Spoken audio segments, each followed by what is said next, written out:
ఇటు రీతిగా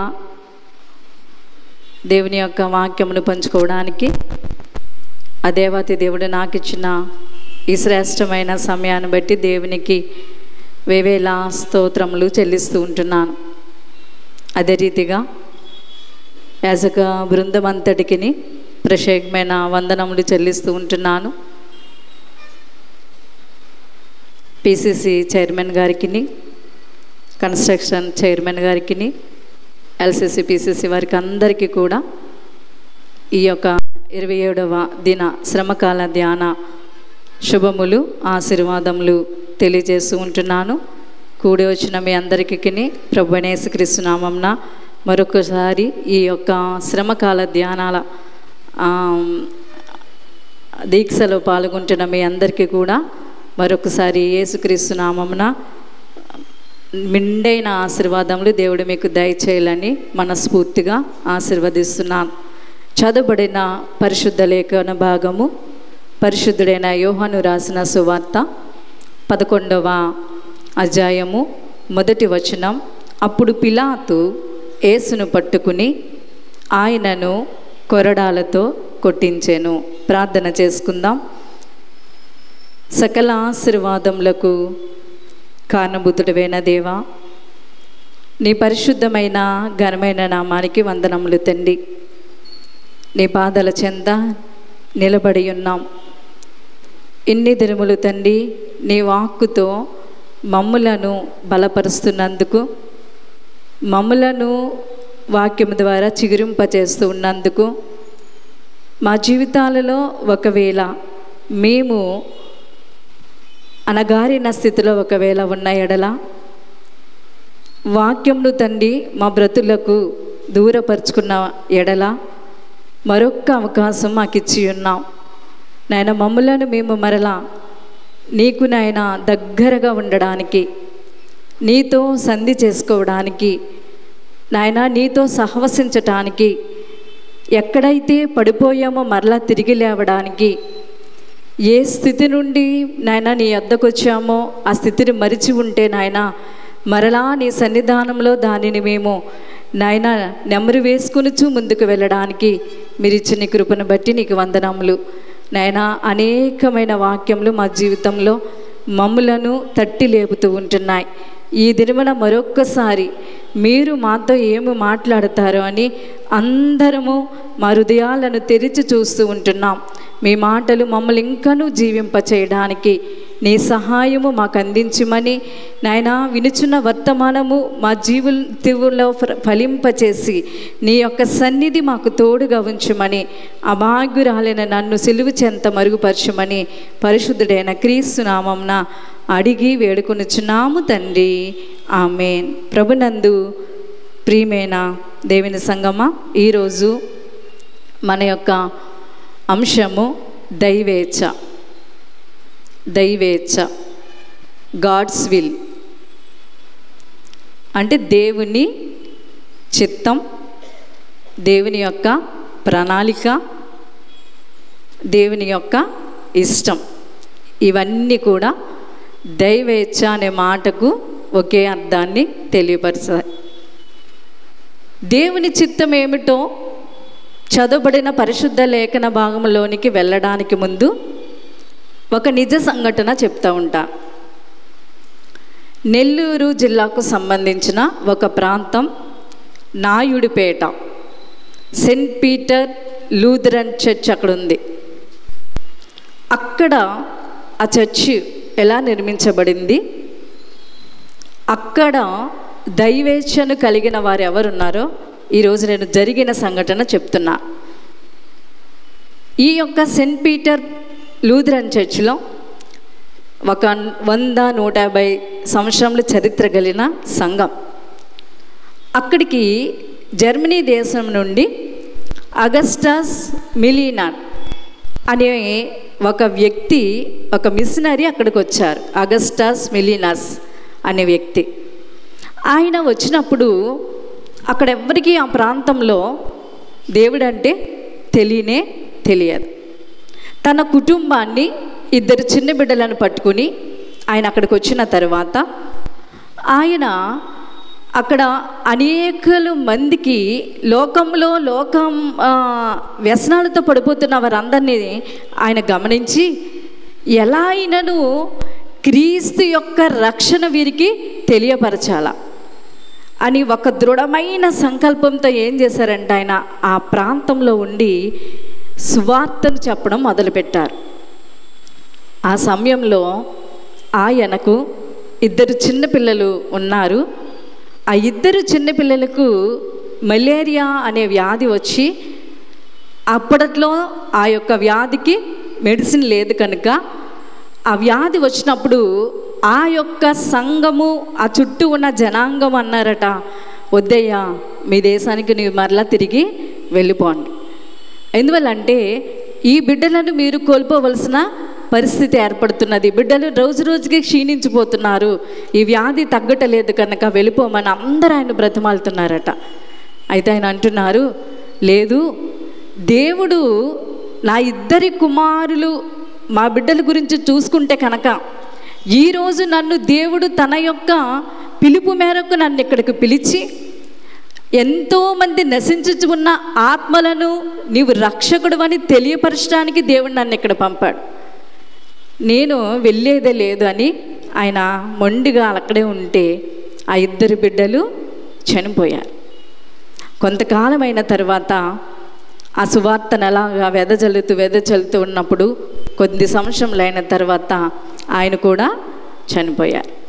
చనిపోయిన తర్వాత ఆ యొక్క ఈ అగస్టస్ని ఆ సంఘం ఏం చేశారంటే ఈ పుల్పిట్ ఈ పోడియం ఎదురుగా ఉన్న ఆ యొక్క స్థలములోనే ఆయనను పాతి పెట్టేశారట, సమాధి కార్యక్రమము చేసేసారు.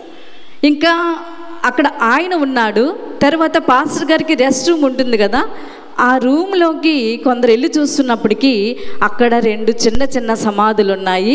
ఆ రెండు చిన్న సమాధులు ఎవరి అంటే పాస్టర్ గారి పిల్లలు చనిపోయారు కదా, వారిని అక్కడ సమాధి చేశారు. ఎందుకు ఈ నిజ సంఘటన నేను చెప్తున్నానంటే ఆ దైవజనుడు, ఆ మిషనరీగా వచ్చిన ఆయన జీవితంలో తన సొంతానికి దేనిని ఈ లోకంలో తన బిడ్డల యొక్క ప్రాణాన్నైనా సరే దేవుని చిత్తానికి దేవుని ప్రణాళిక అప్పగించి నా బిడ్డలు చనిపోయినా పర్వాలేదు, ఈ లోకంలోని ప్రజలు నశించిపోకుండా ఆత్మలు సంరక్షణకే దేవుడు నన్ను జ్ఞాపకం చేసుకున్నాడు కనుక నేనేం చేయాలి, అనేక ఆత్మలను రక్షించడమే నా పని. దీనిలో నా ప్రాణం పోయినా పర్వాలేదు, నా బిడ్డలు ప్రాణము పోయినా పర్వాలేదు. ఎప్పటికీ కూడా ఆ చర్చ్ అలానే ఉంది. అక్కడ ఆ యొక్క దైవ సేవకుని యొక్క సమాధి ఉంటుంది, బిడ్డల యొక్క సమాధులు కూడా ఉంటూ ఉన్నాయంట. ఈయన చేసిన పరిచర్య అక్కడితోనే ఆగిపోయినదని చూసినట్లయితే అక్కడ ఆయన తడ, నాయుడుపేట, సుల్లూరుపేట, గూడూరు, వెంకటగిరి, శ్రీకాళహస్తి, ఉదయగిరి, రేణుగుంట, చిత్తూరు, తిరుపతి, పుత్తూరు, రావూరు 12 ప్రాంతాలలో పట్టణాలలో ఈయన సువార్త ప్రకటించారు. ఈరోజు ఆ చుట్టూ ఉన్న ప్రాంతాలన్నీ దేవుని తెలుసుకోగలడానికి గల కారణము ఈ యొక్క అగస్టస్. అంతేకాదు ఆయన అనేకమైన విద్యాలయాలు అక్కడ కట్టించాడంట. ఆ కట్టించిన విద్యాలయాల్లోని మన భారతదేశానికి రాష్ట్రపతిగా ఉన్న అంతకుముందు సర్వేపల్లి రాధాకృష్ణన్ ఆ స్కూల్లోనే చదువుకున్నాడంట. అంత ప్రయోజకుని ఈరోజు ఒక మిషనరీ తయారు చేసింది.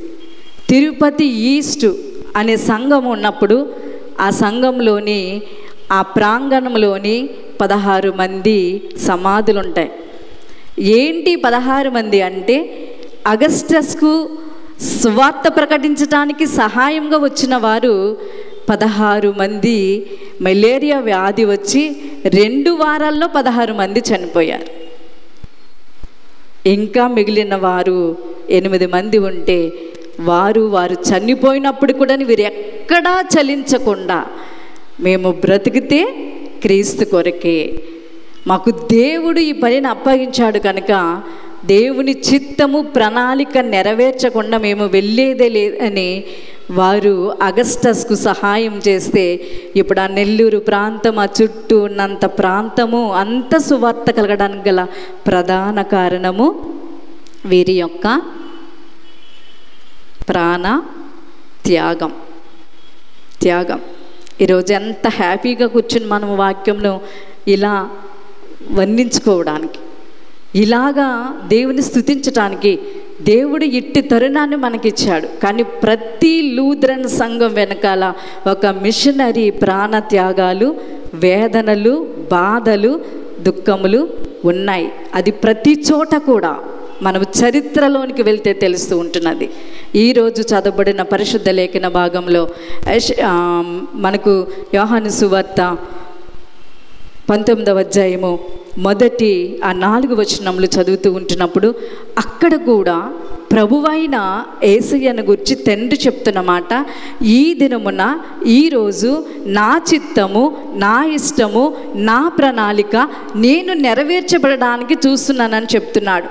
ఏమిటి అని చూసినట్లయితే మనకు యెషయా ప్రవచించిన ప్రవచన గ్రంథము 53వ అధ్యాయము 10వ వచనములు అంటాడు, అతనిని నలుగగొట్టుటకు యెహోవాకు ఇష్టమాయెను.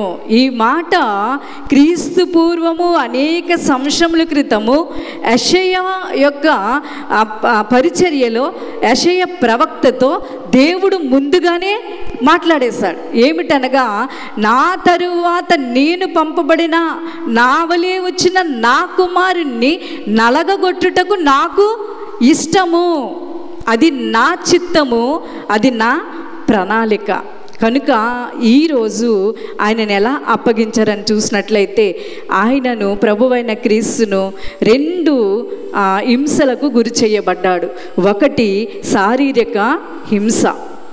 ఆ శారీరకమైన హింసకు అప్పగించటానికి దేవుడు ఎక్కడ వెనకాడలేదు. యెషయా ప్రవచించిన ప్రవచన గ్రంథాలలో ఉంటుంది 53:5లో, మన అతిక్రమముల క్రియలను బట్టి అతడు గాయపరచబడెను, మన దోషములు బట్టి నలుగగొట్టబడెను, అతడు పొందిన దెబ్బల చేత మనకు స్వస్థత కలుగును.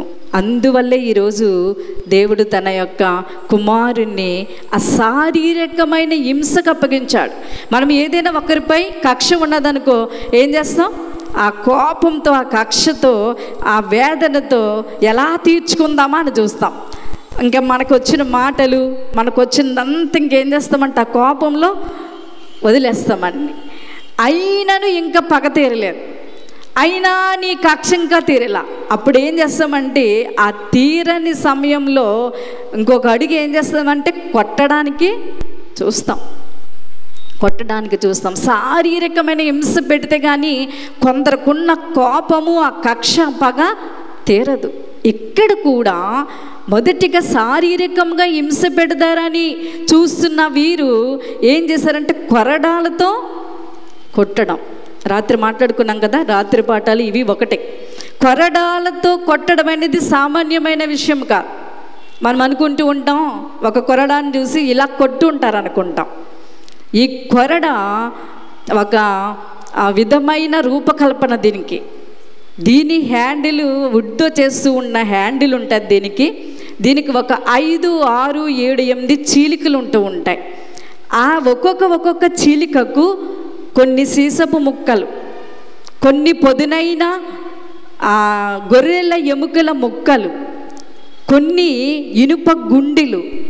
వీటిని ఏం చేస్తారంటే చాలా షార్ప్గా చేసేస్తారు. వీటిని చేసి దానిని మెల్లివేసి ఒక్కొక్క కొనకు చుడుతూ ఉంటుంటే ఆ చుట్టిన దానిని ఒకేసారి తోలుతో చేస్తారు. కాబట్టి ఈ యొక్క తాడును ఒక్కసారి కొట్టగానే అది చుట్టూ తిరిగి ఈ సీసపు ముళ్ళు, ఈ ఇనుప గుండె, ఈ గొర్రెల ఎముకలు సాఫ్ట్గా చేసేస్తారు కదా. ఇది ఒక తయారీ విధానం. అది ఇలాగ కొట్టగానే మొత్తం చర్మంతో పాటు ఊడొచ్చేస్తారు. పోనీ ఒక్కసారా 1కి తక్కువ 39 దెబ్బలు. ఎందుకనగా ఒకటి 39 ఎందుకు కొడతారంటే ఈ యొక్క ద్వితీయోపదేశకాండంలో మనకు తెలియబడుతూ ఉంటుంది. ఇది ఎందుకే 39 కొడతారు? 25వ అధ్యాయము 1-3 వచనంలో వారి యొక్క సాంప్రదాయం ఏమిటంటే, ఈ సైనికుడు కొట్టుచున్న సమయంలో ఒకవేళ ఒక దెబ్బ ఎక్కువ కొడితే అది వానికి శాపము. అందుకుని వాళ్ళు ఏం చేస్తారంటే 39 కొట్టి ఆఫ్ చేసేస్తారు. అంటే ఒకటి ఎక్కువైందో లేదో తర్వాత విషయం. ఇలాగున ఈ యొక్క కొరడాలతో యేసయ్యను చీల్చేస్తున్నారు, చర్మం అంతా కూడా. ఈ లోకపరముగా తల్లిదండ్రులుగా ఉంటున్న మన బిడ్డే ఆ పరిస్థితిలో ఉంటే కనుక ఏం చేస్తామండి? ఏం చేస్తాం? కానీ మన నిమిత్తం మనము దేవుని యొక్క సన్నిధిలో దేవుని రాజ్యమును పొందుకోవడం నిమిత్తం మన బ్రతుకులను ఎక్కడే వదిలిపెట్టకుండా, ఎక్కడితోనే మన జీవితంలో ఆగిపోకుండా, ఒకవేళ మనము పునరుద్ధానములో వనకేలా తీర్పు పునరుద్ధానికి వెళ్ళిపోతామేమని దేవుడు ముందుగానే నీ పాపములు నా పాపముల నిమిత్తమును తన ప్రియ కుమారుడైన ఆ యొక్క యేసయ్యను కొరడా దెబ్బలకు అప్పగించి ఉన్నాడు. యూదులంతా బలవంతం చేస్తూ ఉంటున్నారు, వీనికి కొరడా దెబ్బలు తగిలించండి, కొట్టండి అని. రెండవ శారీరక హింస ముండ్ల కిరీటం. ఈ ముండ్ల కిరీటము రాత్రి చెప్పారు కదా, ఎవరికైనా మనం చక్కగా ఆర్టిఫిషియల్గా తెస్తాం, పువ్వులతో చేస్తాం, చక్కగా ఎంతో సంతోషంగా కిరీటాన్ని మనము అలంకరిస్తాం. ఈ యొక్క అధికారుల దృష్టిలో ఈయన నేరస్తుడు కనుక ఈయనకేం చేయాలా? ఎలా అయినప్పటికీ కూడాను అవహేళన చేయాలా. అందుకనే ఈయనకు కూడా ఒక విధమైన కిరీటమును అల్లారు. ఇది ఇక్కడ రాయబడినది కాదు. యోహాను సువార్త 19వ అధ్యాయం 2వ వచనంలో అంటాడు కదా, సైనికులు ముండ్లతో కిరీటము అల్లి ఆయన తల మీద పెట్టి, మెస్సయ్య అన్నావు కదా, ఇదిగో మెస్సయ్యకు తగినది ఇదే. ఆ ముళ్ళ కిరీటం అంటే ఒక 20 సెంటీమీటర్ల నుంచి 100 సెంటీమీటర్లు ఈ ముళ్ళు పెరుగుతూ ఉంటుందంట. చాలా షార్ప్గా ఉంటుందంటండి. దీనిని గుండీలియా టోన్ఫోర్డ్స్ అనే ఒక మొక్క, ఆ మొక్క ద్వారా ఈ యొక్క ముళ్ళును తీసి దానితో తయారు చేశారంట. ఎలా చెప్తారండి? అవినోయన్ డేనీ అనే హీబ్రూ స్కాలర్ బొటానికల్ ప్లాంట్స్ మీద ఆయన చాలా పరిశోధన చేశాడు. ఈ పరిశోధన అంతా పాలస్తీనా, ఇస్రాయేలు దేశపు మొక్కల మీద ఈయన చేశాడు. వీరితో పాటు డాక్టర్ ఉరిబాయక్ అనే ఆయన, డాక్టర్ ఎలిన్ ఎంగ్లీ అనే ఆయన, వీళ్ళు ముగ్గురు పరిశోధనలో తేలింది ఏమిటంటే, ఈ మొక్క నుంచి, గుండేలియా అనే మొక్క నుండి ఈ యొక్క ముళ్ళు అవి అసలు గుచ్చుకుంటే ఎంత షార్ప్గా ఉంటాయంటే, అవి గుచ్చుకోనగానే మన కండరాలన్నీ అసలు ఒక విధమైన బాధట. ఆ బాధను అసలు ఎవ్వరూ తట్టుకోలేరు. అలాంటి చెట్టు నుండి వీరు తెచ్చి ప్రత్యేకముగా కూర్చుని ఆ ముళ్ళును ఒకటి కాదు, రెండు కాదు, ఒక్క ముళ్ళు కాదు, 17 అని అంటున్నారు కొందరు. అది పూర్తి ఆధారాలే. అల్లి అల్లి అల్లి బలముగా అదుమటం. ఎంత వేదన చూడండి. నోటు తనేస్తాం, అయ్యో దేవా మా కొరకే కదా శ్రమలు అనుభవించావు, నా పాపములు నిమిత్తమే కదా నాయన, నా దోషములు నిమిత్తమే కదా నాయన. నోటి నుండి వచ్చిన మాటే. మనందరము గొర్రెల వలె త్రోవ తప్పితిమి, మనలో ప్రతివాడు తనకిష్టమైన త్రోవను తొలగిపోయాడు. అందుకునే మన అందరి దోషములు అతని మీద మోపెను. ఈ దోషములన్నీ ఆయన వేసుకుని, అది ఏదైనాను హృదయాంతరంగానికి తెలుసు ఎవరు ఏ దోషము చేస్తున్నామో, ఎవరు ఇంకా ఏ పాపములో ఉన్నామో. ఇన్ని శిలువ శ్రమ ధ్యానాలలో కూర్చుని వాక్యం వింటూ ఉన్నప్పటికీ కూడా ఇంకా అదే జీవితంతో వాత వేయబడిన మనస్సాక్షితో ఇది తప్పని మన అంతరాత్మ మనకు చెబుతూ ఉన్నప్పటికీ కూడా అదే పరిస్థితిలో మనము దేవుని సంధిలో కూర్చుని, బాబు నా కొరకే కదా నీ శారీరక హింసలు, తండ్రి నా కొరకే కదా ఈ బాధలు, అయ్యో నా కొరకే కదా అని మనం చెప్పుకోవడం వల్ల ప్రయోజనం లేని కాదని, నీ కొరకు నా కొరకు ఏ నిమిత్తము దేవుడు ఈ శ్రమను పొందుతూ ఉంటున్నాడో అక్కడ మనం ఒక్కసారి ఆగి ఒక్కసారి మనము పరీక్షించుకుంటే కనుక ప్రభువు మన కొరకు పొందిన శ్రమకు ఈరోజు ఈ సిల్వ శ్రమ ధ్యానాలకు ఒక సార్థకత ఉంటుంది. మూడవదిగా శారీరక హింస, అరచేతులతో కొట్టుట. ఆయన గుర్తుచు అంటున్నారా, నువ్వు ప్రవచనాలు చెబుతావు కదా, ఎన్నో ప్రవచనాలు చెప్పావు కదా, ఇప్పుడు ఎందుకు చెప్పవు? ఆ బలమైన గుద్దులు గుర్తుంటే చెంప మీద కొట్టగానే ఒక్కసారి చెవంట రక్తము కారే అంత రీతిగా ఆ యొక్క సైనికుల యొక్క బలమంతా ఉపయోగిస్తూ ఉంటున్నారు. అందుకనే బాప్తిసం ఇచ్చి యోహాను ఈ సైనికుల గురించి యోర్దాను నదిలో బాప్తిసం పొందుతూ ఉంటున్నప్పుడు వారికి ఇచ్చిన మాట చూడండి. లూకాసు వార్త 3వ అధ్యాయము 14వ వచనంలో చూస్తే అక్కడ ఆయన మాట్లాడుతూ ఉంటున్నాడు. సైనికులందరూ బాప్తిసం పొందడానికి వచ్చి ఒకరి తర్వాత ఒకరు అంటున్నారు, మేమేమి చేయవలనని ఆయన అడిగితే ఆయన అంటున్నాడు, ఎవరిని బాధ పెట్టకయు ఎవని మీద అపనింద వేయకయు మీ జీవితంలో తృప్తి పొంది ఉండుడని చెప్పాను. ఈ మాట మార్గమును సరళము చేయటానికి వచ్చిన ఈ యొక్క యోహాను ముందుగానే వీరికి హెచ్చరిక ఇచ్చాడు. అయినను వీరు చక్కగా, అందులో వీరున్నారో లేదో తెలియదు కానీ బాప్తిసం తీసుకోవడానికి సిద్ధపడిపోయారు. మీరు తిరిగి జన్మించామన్నారు కానీ వారి జీవితంలో ఎక్కడికి మార్పు రాలేదు. ఇంగ్లాండ్ దేశపు సేనాధిపతి ఒక ఆయన ఉన్నారు, ఒలివర్ క్రామ్వెల్. అందరికీ తెలిసిన వ్యక్తి, చాలా చండ శాసనుడు మాట. ఇక ఆయన అన్నాడంటే అది జరిగిపోవాల. ఒలివియర్ క్రామ్వెల్ ఈయన ఎంత చండ శాసనుడు అంటే, సైన్యంలో ఉన్న సైనికులు ఏదైనా తప్పు చేశారంటే ఆ తప్పుకు తగిన శిక్ష అనుభవించాల. ఒక యవనస్తుడు ఆ సైనిక నియమాలు ఉల్లంఘించి ఉంటే ఆ యవనస్తుని ఏం చేశాడంటే, వీనికి శిక్ష తప్పదు, కాల్చి చంపేయండి అని ఆర్డర్ ఇచ్చాడు. సెయింట్ మేరీ దేవాలయంలో వారికి ఆనవతి ఏంటంటే, ఆ ఇంగ్లాండు ఆ దేశంలో ఆ సెయింట్ మేరీ దేవాలయంలో ఒక టైం నిర్ణయిస్తారు, ఇన్ని గంటలను కొడతారు. ఆ గంటలకి కొంచెం అవతల ప్రాంతంలో ఖాళీ స్థలం ఉంటుంది. ఆ ఖాళీ స్థలంలో సైనికులందరూ కలిసి ఆ నిందితుని ఏం చేస్తారంటే తుపాకుతో కాల్చి చంపేస్తారు. అలాగా ఆర్డర్ ఇచ్చేస్తాడు ఈ క్రామ్వెల్. ఆర్డర్ ఇచ్చిన తర్వాత అందరూ చూస్తున్నారు. ఈ యొక్క దేవాలయం గంటలు 3 గంటలు పెట్టాడు సేనాధిపతి.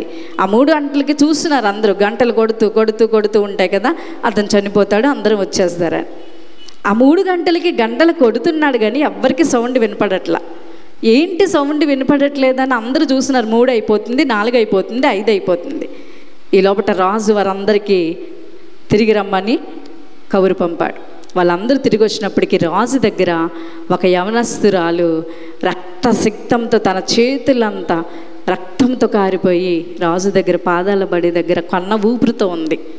ఏంటి అని వాళ్ళందరూ అడుగుతుంటుంటే ఆ యవనస్తుడు ఆ యొక్క నిందితుడిని ప్రేమించిన యవనస్తురాలు. ఎప్పుడైతే ఈ గంటలు మ్రోగుతున్నాయో ముందుగానే ఈ వెళ్ళి ఆ గంటకు వేలాడుతున్న మధ్యలో దానిని పట్టుకుని ఆ సౌండ్ రాకుండా చేతులతో దాన్ని పట్టుకుంటా కొడుతూ ఉంటున్నప్పుడు ఈ చేతులు ఏమవుతున్నాయి, ఇటు అటు అటును గాయాలతో ఆ చండశాసనుడైన ఈ క్రామ్వెల్ ఏం చేశాడంటే చలించిపోయి వెంటనే తనకు పెడుతున్న శిక్షను రూపుమాపి రద్దు చేసి మరల తనకి పునర్జన్మ ఇచ్చాడు. అలాంటి సైనికులే, అలాంటి వారే కొన్ని సంఘటనలకు చలించిపోతూ ఉంటుంటే ఈ యొక్క సైనికుల యొక్క జీవితంలో వీరికి మతం ఏం చెప్తే అదే కావాలా, మతము ఏం చెప్తుందో అదే చేయాలా. వీరి జీవితంలో వారి యొక్క హృదయ కాఠిన్యమును వారు ఎప్పటికీ కూడా మార్చుకోవడానికి ఇష్టపడడం లేదు. అందుకుని ప్రభువైన యేసయ్యను అరచేతులతో కొట్టడమే కాదు కానీ వారు బలమునంతా ఉపయోగించి వారు యేసయ్యను శారీరకంగా పెట్టవలసిన హింసలన్నీ పెట్టారు. మన గ్రంథంలో ఈ 3 ఉన్నాయి, ఇంకా చాలా ఉంటాయి, తర్వాత సువార్తలో కనిపిస్తూ ఉంటున్నది. శారీరకంగా ఇలా హింసలు పెట్టడానికి దేవుడు తన కుమారుని మీ కొరకు నా కొరకు శారీరకంగా పంపివేశాడు. రెండవదిగా మానసిక హింసలు. శరీరానికి తగిలిన గాయము మర్చిపోతామంట, కానీ మనసుకు కలిగిన గాయము మర్చిపోం. చాలా మార్లు మనందరం మాట్లాడుకుంటాం అన్నమాట. యేసయ్య శరీర హింస కంటే మానసిక హింస, క్షోభ చాలా భయంకరమైంది. రాత్రి మాట్లాడుకున్నాం కదా. మొదటిగా ఊదా రంగు వస్త్రము తొడుగుట. ఆయన వస్త్రములన్నీ తీసేశారు. ఈ ఊదా రంగు రాత్రి చెప్పిన విధంగా ఎరుపు నీలము 2 వర్ణ కలయిక మిళితమైనది. ఇది పర్పుల్. ఇది రాచరికమునకు సూచన. అహరోను కుమారులకు ధరించమని దేవుడు ఆజ్ఞ ఇస్తే వారు ధ్రువ వర్ణము గల నిర్గమకాండము 39:29లో వస్త్రములు ధరిస్తారని అక్కడ వ్రాయబడి ఉన్నది. అంతేకాదు ఇజ్రాయేలులు అర్పించే అర్పణలో ఈ ధ్రువ వర్ణము కూడా ఒక అర్పణగా ఉంటున్నది. ఇది ఒక గుల్ల చేప నుండి దీన్ని తయారు చేస్తారు. ఈ గ్రంథి దగ్గర ఉన్న ఆ యొక్క ఊరడి ద్రవము దగ్గర ఇది తీసి ఈ రంగును తయారు చేస్తారు. కానీ ఇది అందరికీ దొరికేది కాదు. ఇది కేవలం చాలా విలువైనది. ఈ రంగు గొప్పవారింటిలో, ధనవంతులింటిలో, ఇది రాజులు ఉండే గృహాలలో మాత్రమే ఉండేది. అయితే యేసయ్య అంటున్నారు, నువ్వు రాజుగా అన్నావు కదా, నీవు మెస్సయ్యగా ప్రకటించుకున్నావు కదా, నువ్వు రాజువైతే రాజుకు ఉండవలసిన వస్త్రములు నీవు ధరించుకో, అంతేగాని నువ్వు సామాన్య మానవుడిగా ఉండడానికి వీలు లేదు. ఇదిగో మేమే తెచ్చిపెట్టాం ఈ వస్త్రములు, ఈ ఊదా రంగు వస్త్రములు నీవు ధరించుకుని నీవిగా లోకంలో చాటు చెప్పుకో. ఎంత దుర్మార్గంగా ఉన్నదో చూడండి. ఈ యూద మతము ప్రభు వచ్చినది ఒకంత కోసం, ప్రభు వచ్చినది తన రాజ్య స్థాపన కొరకు, ప్రభు వచ్చినది తన రాజ్యం ఎలాంటిదో మనకు బయలుపరిచి, ఇదిగో ఈ రాజ్యంలో మీరందరూ చేరడానికి, మీరు పోగొట్టుకున్న ఆదాము పాపం వలన మీరు పోగొట్టుకున్న రాజ్యాన్ని మరలా నేను స్థిరపరచడానికి వచ్చానని ప్రభువైన యేసయ్య బోధ చేస్తుంటుంటే, వీరి యొక్క బాధ అంతా ఎలా ఉందంటే, ఆ మతస్థులు చెప్పే, ఆ అధికారులు చెప్పే దానిపైనే వీరి యొక్క మనసంతా కేంద్రీకృతమైనది. అవే ఆచారాలు, అవే సాంప్రదాయాలు, అవే బ్రతుకులు. కానీ వాక్యం ఏమి చెప్తున్నది, దేవుడి నోట నుంచి వచ్చిన మాట మనలను ఏమి చేయడానికి సిద్ధపరుస్తూ ఉంటున్నది, దేనికోసం దేవుడి లోకానికి వచ్చాడనేది మరిచిపోయారు. ఆయన చెప్పేది ఒకటి, వీరు ఆలోచించుకునేది ఒకటి. రెండవదిగా ఊదా రంగు వస్త్రం ధరించడమే కాకుండా, యూదులు రాజా నీకు శుభము అని ఎగతాళి చేయుట. రోమా సామ్రాజ్యం చెప్పాను కదా, నేను చాలా మళ్ళీ చెప్తాను. ఈ సామ్రాజ్యము ప్రపంచమంతటిలో చాలా విద్యా సంస్థలు ఏంటి, అక్కడ వేదాంతం ఏంటి, అక్కడ అన్నీ కూడా చాలా, ఈ సామ్రాజ్యము చాలా గొప్పది. అలాంటి సామ్రాజ్యము ఈరోజు ఒక ఉన్నత స్థితిలో, పవర్ఫుల్ అనేది అదొక్కటే. ఆ సామ్రాజ్యానికి కైసర్ అగస్టస్ అనే రాజు పరిపాలన చేస్తూ ఉన్న సమయం ఇది. ఆ సమయంలోనట ఆయన ఒక 10 ఆజ్ఞలను వెల్లడి చేశాడు. 10 ఆజ్ఞలలోని 3 ప్రధానమైన ఆజ్ఞలు చెప్తాను. ఏమిటంటే, రోమన్ సిటిజన్షిప్ మీకు కావాలంటే, ఇంత డబ్బు కట్టారంటే మీకు సమాధానము ఇస్తాను. మీకు రోమన్ సిటిజన్షిప్ కావాలంటే అదే రీతిగా మీరు కట్టిన డబ్బును బట్టి మీకు న్యాయమును చేస్తాను. ఈ యొక్క రోమన్ సిటిజన్షిప్ మీరు కావాలంటే రక్షణ మా నుండి మీకు కలుగుతుంది. ప్రధానంగా ఈ 3:10లో ఈ 3 ఏంటంటే, డబ్బు కట్టేస్తే అక్కడ ఎటువంటి పరిస్థితులైనా సమాధానపరిచేస్తాడు. నీవు దగ్గర డబ్బు ఉంటే కనుక, సిటిజన్షిప్ నువ్వు తీసుకుంటే కనుక, నువ్వు ఎలాంటి పరిస్థితుల్లో ఉన్నా, నువ్వు ఎలాంటి వాడవైనా న్యాయం నీ దొరిపే ఉంటుంది. అంతేకాదు రక్షణ అనేదంట, సెక్యూరిటీ అనేది ఆయనే కలిగచేస్తాడంట. ఇలాగున ఈ సిటిజన్షిప్ పొందడానికి అనేక మందికి ఆజ్ఞ ఇచ్చినప్పుడు చాలా పట్టణాలు అందులో కలిసినాయి.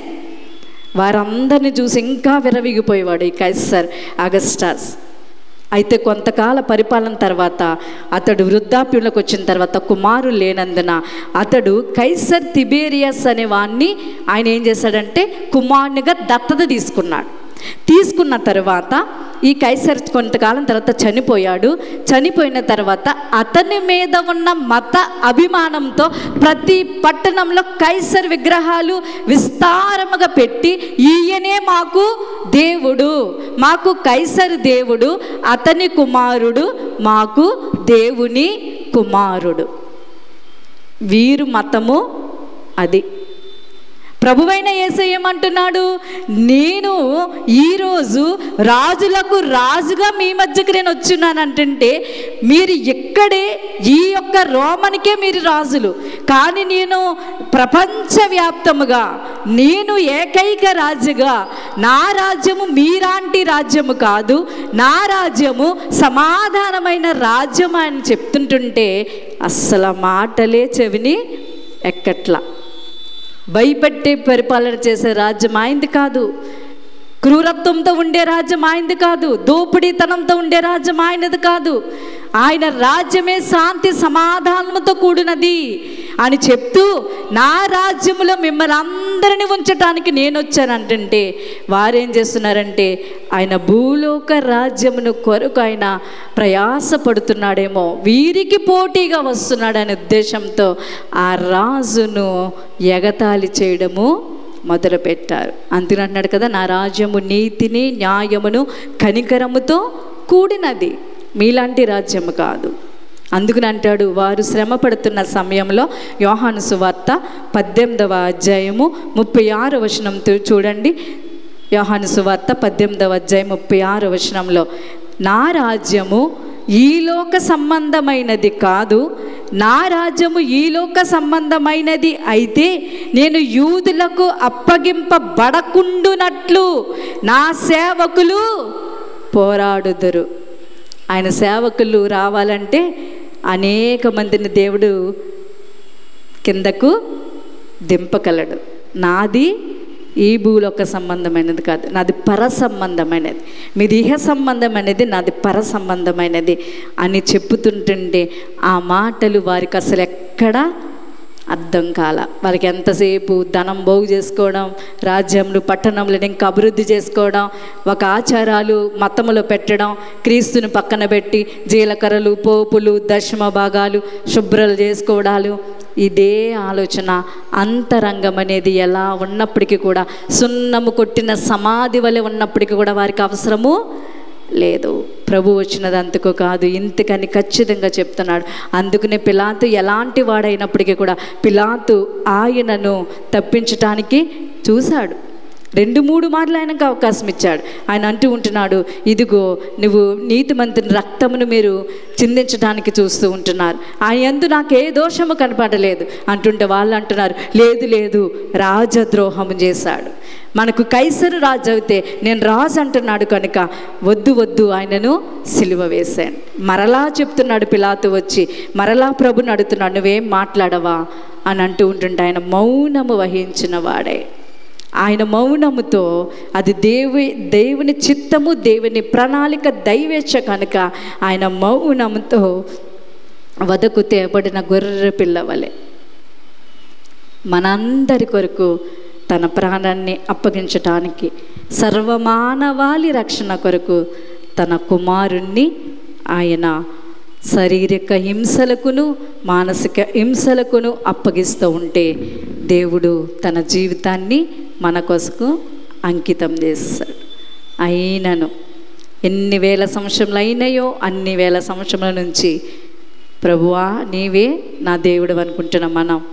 దేవుడు చెప్పుతున్న బోధ ఏమై ఉన్నదో, ఆయన బోధలో ఉన్న ఆంతర్యం ఏమై ఉన్నదో గమనించకుండా ఇంకా ఒకవేళ అయూద మతము వలె మత యొక్క ఆలోచనలతో ముందుకు వెళ్తే కనుక ఈరోజు దేవుడు మాట్లాడుతున్నాడు, అవి అన్నీ ప్రక్కన పెట్టండి, నా రాజ్యము నీతి న్యాయము కనికరముతో కూడుకున్నది. ఏ చిన్న విషయంలో నీతి తప్పుతున్నావా, ఏ చిన్న విషయంలో న్యాయమును తప్పుచ్చు, కనికరమును లేక ఇంకను ధర్మశాస్త్రానుసారంగానే బ్రతుకుచూ ఉంటూ నేను క్రీస్తుని అంగీకరిస్తున్నానంటే ఈరోజు క్రీస్తు మీ కొరకు నా కొరకు పడిన ఈ శ్రమలు వ్యర్థం. ఆయన శ్రమ మళ్ళా పునరుద్ధానుడై తిరిగి లేచిన మన కొరకు మరలా ఎదురు చూస్తున్న దేవుని యొక్క ఆ యొక్క ఎడబాటు కూడా అది కూడా వ్యర్థమవుతుంది. కనుక అట్టివారంగా కాకుండా తండ్రి అయిన దేవుడు తన కుమారుణ్ణి ఇట్టి శ్రమలకు అప్పగించి మీ యొక్క రక్షణ కొరకు, నా యొక్క రక్షణ కొరకు ఆయనను బలిగా అర్పించారు. మరి ఆయన బిడ్డలుగా ఉంటున్న మనం ఆయన రాజ్య స్థాపన కొరకు ప్రయాసపడేవారుగా ఉండడానికి ఆ ప్రభు వచ్చే వేళలో మనలను సిద్ధపరుచుకుని నేను నీ బిడ్డనని ధైర్యంగా చెప్పడానికి మన జీవితాలను సరిచేసుకుని సరిదిద్దుకుని దిద్దుబాటులో ఉంటూ ప్రభు వచ్చు పర్యాంతంలో ఆయన హక్కున చేర్చుకోవడానికి దేవుడు తన కృప మెండుగా మన కుటుంబాలకు దయచేయునుగాక. ఆమేన్. సమస్త జ్ఞానం మించిన దేవుని సమాధానము యేసుక్రీస్తు వలన మీ హృదయములకును మీ తలంపులకు కావలి ఉండునుగాక.